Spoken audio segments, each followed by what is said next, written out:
Nehemiah chapter 3, verses 13 and 14.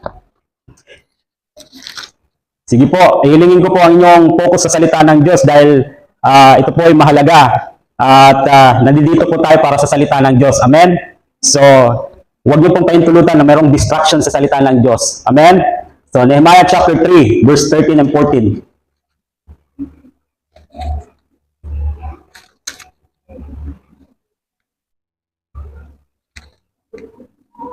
So, basahin ko po, sundan niyo po ako. Ang pintuan ng libis hanggang sa pintuan papunta sa tapunan ng basura. Take note, nandito na po tayo sa pintuan na tinatawag na tapunan ng basura. Ay tinayo ni Hanom at ng mga taga-Zanoa.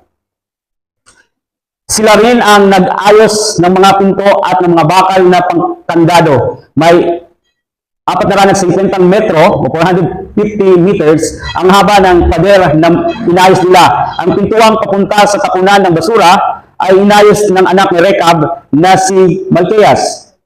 Pinuno ng distrito ng Beth Hakirem, siya rin ang naglagay ng mga pinto at ng mga bakal na pangkandado. Manalangin po tayo para hilingin ang blessing ng Panginoon, pag-aaral ng salita ng Diyos. Panginoon, sa umagang ito, hinihiling po namin na samahan mo kami at salamat po na ang iyong presensya ay kasama namin ngayon sa pagbulay-bulay, pag-aaral ng iyong salita. Bless us, Lord, as we dive into your word. May your Holy Spirit speak to every one of us at transform us, God. Change us. Or else, Lord, magiging wala lang ang lahat, Panginoon, if we will come out sa church na ito na kami po ay naging tagapakinig lamang ng iyong salita. So, help us, Lord, na isa katuparan, isa pamuhay ang iyong salita sa pangalan ni Jesus.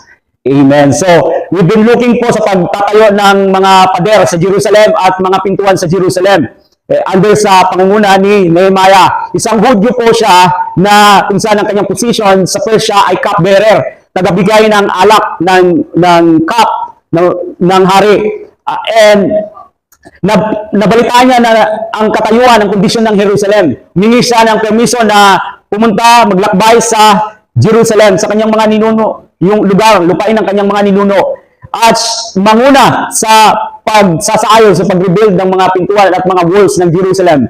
And thus, yung aklat nito na pinag-aaralan natin ay pinangalan sa kanya, Nehemiah.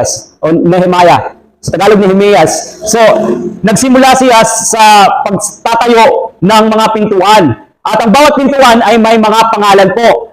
At may mga gamit siya, may purpose ang mga gate na ito. At mayroon ding correlation sa panahon natin. It corresponds to our modern day. May application po sa atin. We can look at this and pag-aralan po yung mga gate na ito. At makikita natin na may mga practical na itinuturo po ang mga gate na ito, sinisimbolo, na kung saan tinignan natin sa New Testament. May application as individual at application as a church. So far, tinignan natin na pag-aralan natin ang 4 na pintuan. And sila ay nag-aayos, nag-rebuild ng mga pintuan counterclockwise, palit.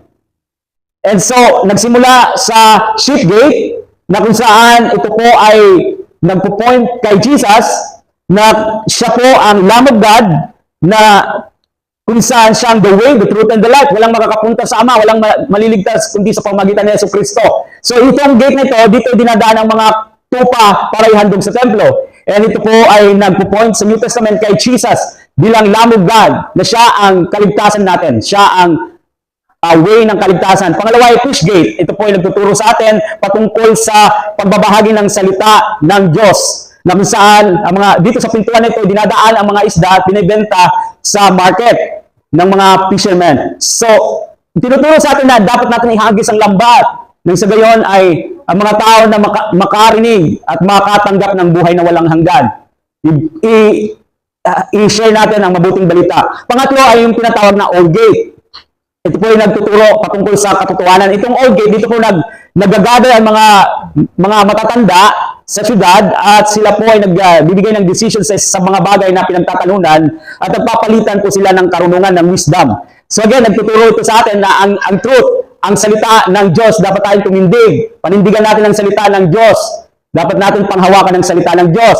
Pang-apat ay ang valley gate, na kung saan ang valley gate, ito po sa pintuan nito, yung tinatawag na valley gate, nandito po yung European Valley na kung saan sa paglipas ng panahon ang mga debris ay bumagsak, ito ay naging flat na. Ito po ay nagsasalita sa may panahon sa punto sa buhay natin na nasa low point tayo, nasa mga dumadaan tayo sa mga trial. Pero remember na meron tayong hope, at yung hope na yon ay dapat na panghawakan natin, at yung hope na yon ay makita sa ating buhay dahil may Panginoong Hesus tayo sa ating buhay. May relasyon tayo sa Panginoon. And so, from these 4 gates so far, nakagawa tayo, nakita natin yung application nito para sa atin. And so, we're gonna continue po ngayong umaga, counterclockwise pa rin. Ito po yung ikalimang gate. Isa lang ngayong umaga, at tinatawag po ito sa English na dung gate. Sa Tagalog, tapunan ng basura. So, ano po ang malalaman natin kung ano ang application nito, ano yung tinuturo nito. So, mapapansin natin na isang tao lang ang nasa dito sa pagtatayo ng pintuan ng basura. Pansinin niyo po sa verse 14. Ang pintuan papunta sa tapunan ng basura ay inayos ng anak ni Rechab na si Malkias. Imagine niyo po, kung iasahin kayo sa tapunan ng basura, marami sigurong tatanggi. Ayoko doon, baho-baho doon. So, no wonder siguro na siguro maaaring kaya siguro isang tao lang nag-ayos ng pintuan na ito dahil maraming tatanggi dahil hindi po magiging komportable. Gusto ko doon lang kung hindi ako komportable dyan mag-ayos dahil mabaho ang posisyon na yon. So, basically, ang tapunan ng basura, ito po, nandito yung mga dumi ng hayop, dumi ng tao, dumi o mga basura mula sa kanilang mga bahay. Alam niyo ba, hindi parehas ngayon, di ba? May tubig tayo na nawasag galing sa water district, o may mga balon, o may mga bomba. Sila kailangan nilang mag-igib pa sa malayo. Malayo po, bago sila magkaroon ng tubig. Dadalhin nila, sasalok sila sa malayong lugar, tapos dadalhin nila sa kanilang bahay. So, mahirap sa kanila ang talagang paglilinis kasi mahirap yung tubig. Pero yung mga basura nila, mga waste nila, itinatapon po dito sa dung gate o tapunan ng basura. So basically, ito po yung mga basura at mga dumi ng hayop at dumi ng mga tao. So, sino po bang gugustuhin na magtrabaho dito? Siguro, kaya isa lang pong nag-ayos. Siguro, dahil ang iba po tumanggi na ma-assign dito. So, lahat po ng mga basura ay tinatapon po dito. Ito po yung nasa southern part ng syudad. So, papunta po ito sa pintuan nito, paglabas nito ay nandoon po yung tinatawag na Valley of Hinnom. Maaari niyo pong i-search sa Google yung ng Jerusalem o sa likod ng inyong ng Bible siguro kung may mapa diyan makikita ninyo. So, bakit po tinawag ito na Valley of Hinnom? Paglabas ng dung gate, nandito po yung Valley of Hinnom. Sinasabi na ito pinangalan sa isang tao. Pero itong lugar na ito, grabe ang mga pangyayari dito sa lugar na ito. Sa paglabas ng dung gate, nandito po yung Hinnom Valley. Grabe po mga pangyayari dito, napakatindi kasi during the period of kings po, ito yung panahon, nag-start po sa panahon ni Solomon. Di ba po si Solomon nag-asawa ng 300 concubines, 700 wives, and 300 concubines. 1,000 lahat po yun ay mga unbeliever, mga ungodly. May kanya-kanya pong mga rebulto na sinasamba. May mga altar na pinagawa ang kanyang mga asawa. Nag-request, pagawan mo kami ng altar kasi iba yung Diyos namin, sinasamba. And so, naging kalahati ang puso ni Solomon. Hindi siya naging loyal sa Diyos. So, yung mga asawa niya, pinatayuan niya ng altar na sumasamba kay Chemos, kay Molech, kay Baal. At dito na nagsimula na tumalikod ang Israel sa Diyos. So, nagpagawa si Solomon ng shrine, mga altar sa Valley of Hinnom.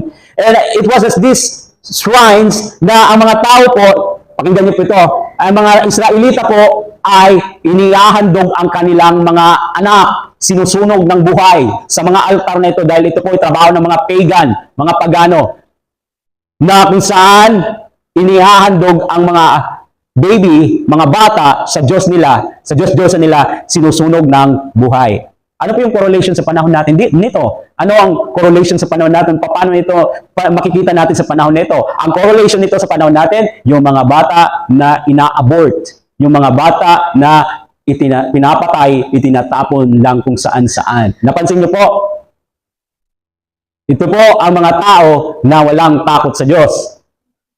So, Hindi lang po ito nangyari sa panahon ni Solomon. Nangyari din to sa iba't ibang period of time sa panahon ng mga kings. Nag-engage sa mga Israelita kapag hahandog ng mga baby, mga bata sa mga Diyos-Diyosan. Sinusunog nila sa altar ng buhay. So, itong lugar na ito ay tinawag din pong Tophet, na ang Hebreo na salita, ang ibig sabihin ay pag-beat ng drum, pagpukpok ng drum, kasi sa tuwing, yung nangyayari po kapag iniaalay na yung mga baby, yung mga bata, sinusunog ang buhay. Umiyak po ang magulang para hindi po marinig ang iyak, kailangan nilang mag-beat ng drum para hindi po marinig ang iyak. Ito po ang napaka-dilim, napaka-horrible po na pangyayari sa panahon ng mga Israelita. And sa panahon ni Nehemiah, nang dumating siya sa Jerusalem, wala na po ito dahil pinurge na sila ng Panginoon. Lininis sila ng Panginoon. Pinadaan sila sa apoy. Dinisiplina sila, ang ibig sabihin. Dinisiplina sila ng Diyos. And, hintulutan silang mabihag dalhin sa Babylon ng 40 years. They were captured in Babylon for 40 years. And, lininis sila, dinisiplina ng Diyos. At dito na nawala yung pagsamba nila sa Diyos-Diyosan, yung paganism.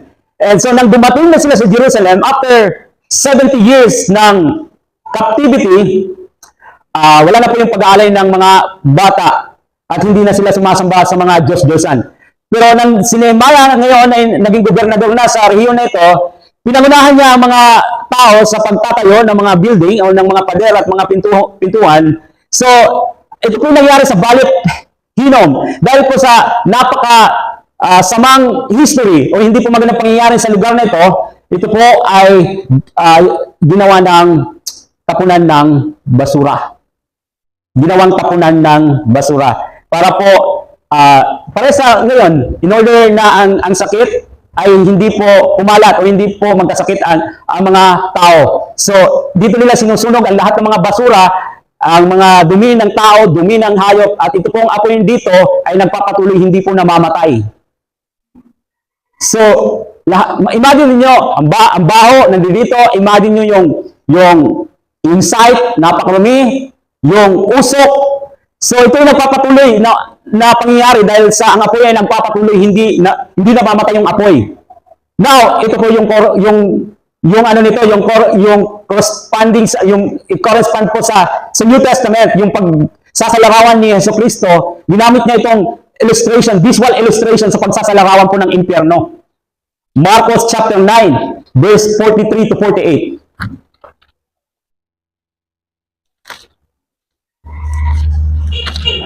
Marcos chapter 9, verse 43 to 48.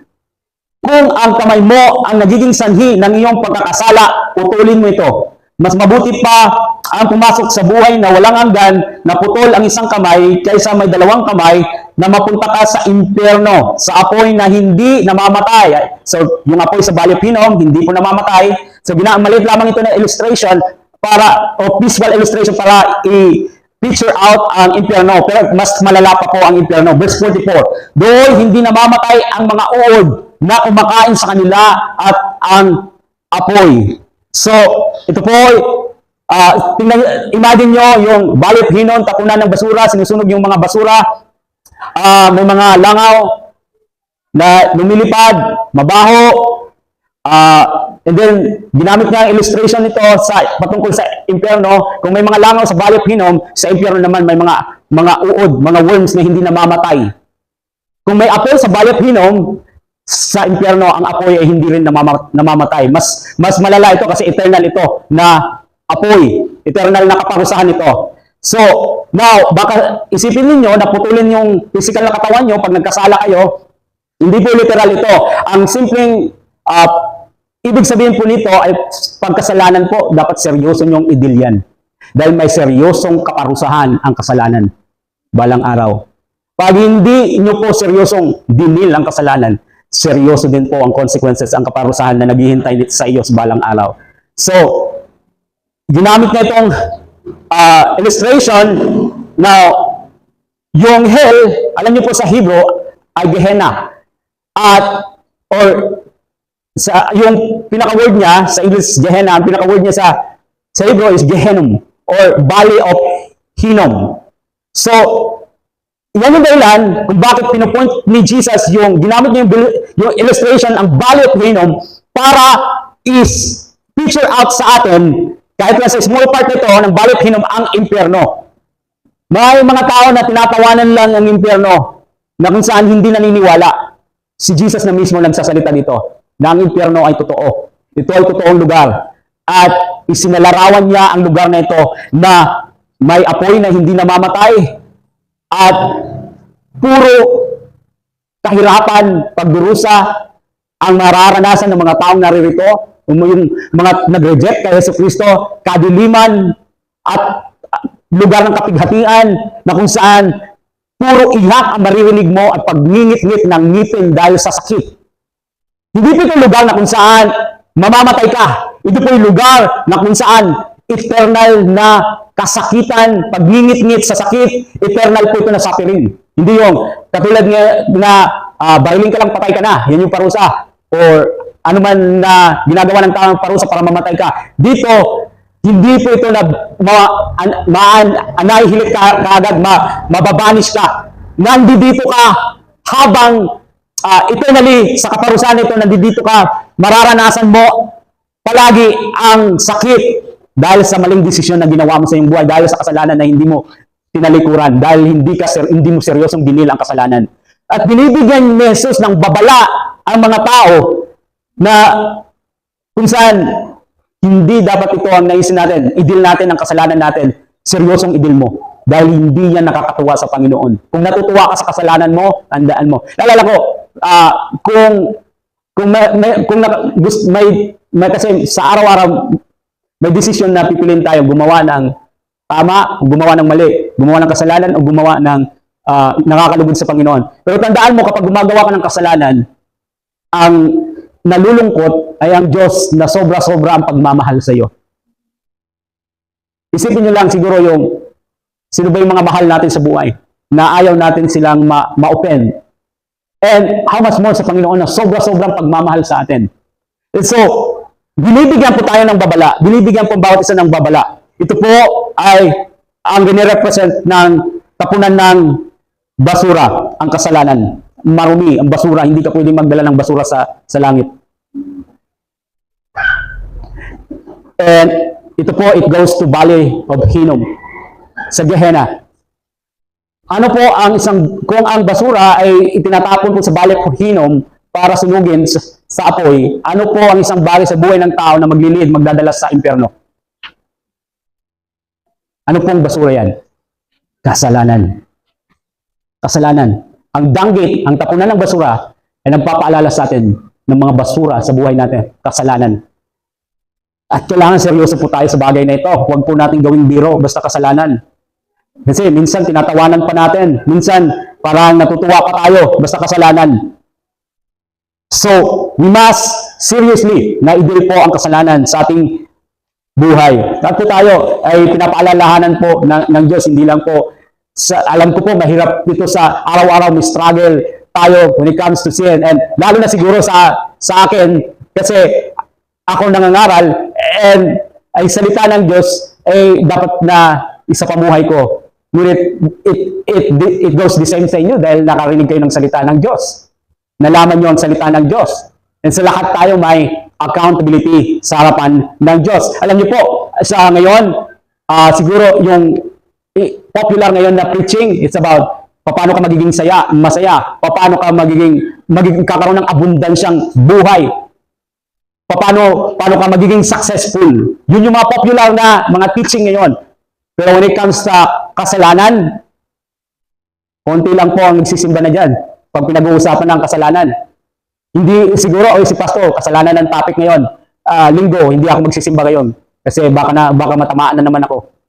Pero ang totoo, hindi naman po ang pastor nagpapatama, kundi kahit anong gawin niyo po, palaging mag-uusap ang salita ng Diyos dahil dadaanan talaga natin ang bagay nito, especially that we go through the Bible, book by book, chapter by chapter, verse by verse. At isa itong tungkulin ng mga ngaral, accountability, or ito dapat na itinuturo about sa holiness, about sa kasalanan, na kung saan sa pag-aaral natin ng salita ng Diyos, makikita natin ang iba't ibang kasalanan na kailangan natin mag-repent. Siguro pagiging ang pride sa buhay natin, siguro ang pagiging sinungaling, siguro ang pagiging gossiper, siguro ang pagiging iba-iba pa mga kasalanan, ang bisyo sa ating buhay. Hindi ko alam kung ano po ang kasalanan na yan na pinapakita ko sa inyo ng Panginoon. Pero ito po ay hindi natin ma-skipan dahil ang Bible po, pag ating itong pinag-aralan, madadaanan talaga natin, mapag-uusapan natin ang patungkol sa kasalanan. So, we will talk sin from time to time dahil po ito po ay dinidil ng Biblia, ang kasalanan. Tayo po ay makasalanan. Naisilang tayo na makasalanan from birth at nagkakasala tayo dahil tayo po ay makasalanan from birth. Pero ang naging solusyon nito sa sakit na ito ay si Jesucristo. Ang naging gamot solusyon po ay si Jesucristo. Na alam natin na namatay siya sa cross para sa ating mga kasalanan, para bayaran ang penalty ng ating mga kasalanan. At itong sin issue ay hindi po ito para lang sa mga sa labas na kung saan nagsishare tayo ng gospel. Kailangan mong tanggapin si Jesucristo dahil lahat ay nagkasala at bumagsak sa kaluwalhatian ng Diyos. Kahit po sa loob ng simbahan ay meron din nito kasalanan. Hindi lang po ito nasa labas sa mga unbeliever. And Jesus is warning us na kailangan nating i-deal itong basura na ito na meron tayo. Anumang basura na meron tayo sa ating puso. Hindi ko po alam, baka unforgiving heart, baka rebellious, pagiging rebelde sa Word of God, rebelde sa mga magulang. We must deal with it seriously. Itong mga dumi na mayroon tayo, itong basura na mayroon tayo, sa bahay nyo siguro, malinis po tayo, no? Malinis tayo, ayaw natin na marumi sa bahay. Gusto po natin malinis ang bahay. And same sa kasalanan. We must deal seriously sa ating kasalanan. And sa pag-aaral po ng salita natin, again, so through the Bible, we will deal ng iba't ibang kasalanan. And dapat na maging mga tao po tayo, mga anak ng Diyos, mga gaging Kristiyano, Lord, inumbik mo sa aking kasalanan, Lord. Yung kasalanan na pinakita mo sa akin, ginumbik mo ako, I don't know, maybe social media, may mga tinitingnan na tayo sa cellphone na hindi maganda. God is convicting you, and hindi ka pa rin nakikinig hanggang ngayon. You must listen. Church, kung ano man ang kinukumbik ng Panginoon, confess that sin, kumpisan mo sa Panginoon. And help. If you want help, ask a mature person that can pray for you and can encourage you and that can help you na may align ang iyong relasyon sa Panginoon. Kung patuloy natin tinatago yan, patuloy natin ginagawa, believe me, hindi maganda ang fellowship mo sa Panginoon. Hindi maganda ang relasyon mo sa Panginoon. Palaging mayroong kulang. Palagi may dry ang iyong relasyon sa Panginoon. You are not effective Christian. We are not effective Christian. You and so are you. Kung hindi ka epektibo ng Kristiyano, kung hindi natin i-deal ang kasalanan na mayroon tayo sa ating buhay. Confess that sin to God. If God is convicting you, Lord, nangusap ka sa aking puso tungkol sa kasalanan nito. Lord, thank you sa iyong habag. Thank you, Lord, sa iyong forgiveness. And that grace, hindi grace na para magpatuloy sa kasalanan. Grace na bigyan ka ng kapangyarihan na i-overcome ang kasalanan. Daigin ang kasalanan. Hindi grace para magpatuloy sa kasalanan. So, we should be in a place na, Lord, thank you for convicting me. I confess my sin, Lord. Forgive me. Tulungan mo po ang Panginoon na gawin ko ang tama. And you will repent. Pag sinabing repent, ayaw mo nang balikan yun. Pag sinabing repent, yung gugustuhin mo na balikan, iba kasi yung bumagsak ka, sa nadapa ka, na sa ginusto mo talagang madapa. Minsan may mga Kristiyano nadapa, tapos in-encourage ng Panginoon, bumangon ka, and so tumayo ng sandali, pero gusto na naman bumalik sa pagkadapa. Para ba ang salita ng Diyos, parang hindi siya natuto sa salita ng Diyos, parang hindi niya nakuha ang lesson ng kanyang pagkadapa. So, but the important thing is, ang tinuturo po sa atin dito is, huwag niyo pong gawing biro ang kasalanan dahil hindi po biro ang ginawa ni Jesus para sa iyo, para bayaran lang ang kasalanan mo. Kasalanan ko, kasalanan mo, kasalanan natin. Seryoso po ang kasalanan. Kaya nga po namatay si Jesus sa cross dahil seryoso ang kasalanan at seryoso po ang kaparusahan ng kasalanan.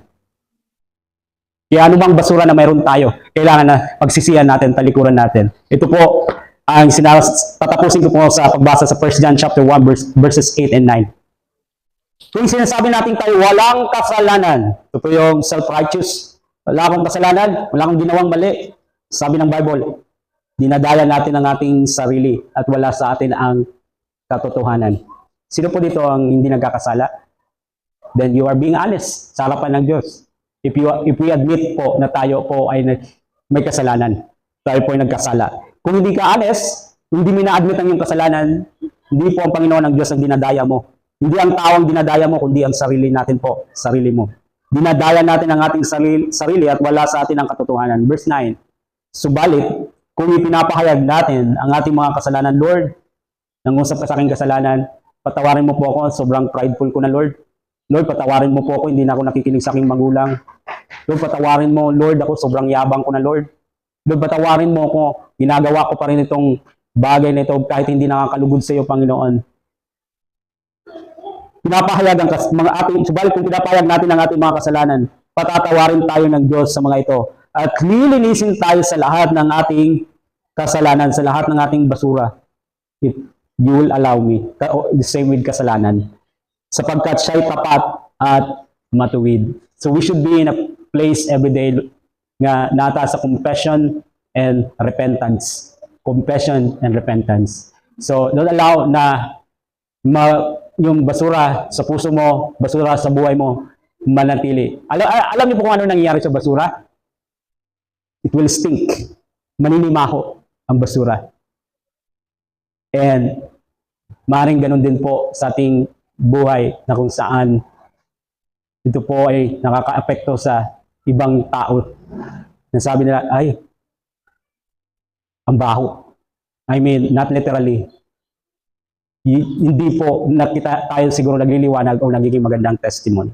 So we should be in a place of compassion and ask forgiveness and repent po sa ating mga kasalanan. Dahil hindi ka po pwede magdala ng basura sa langit. Amen?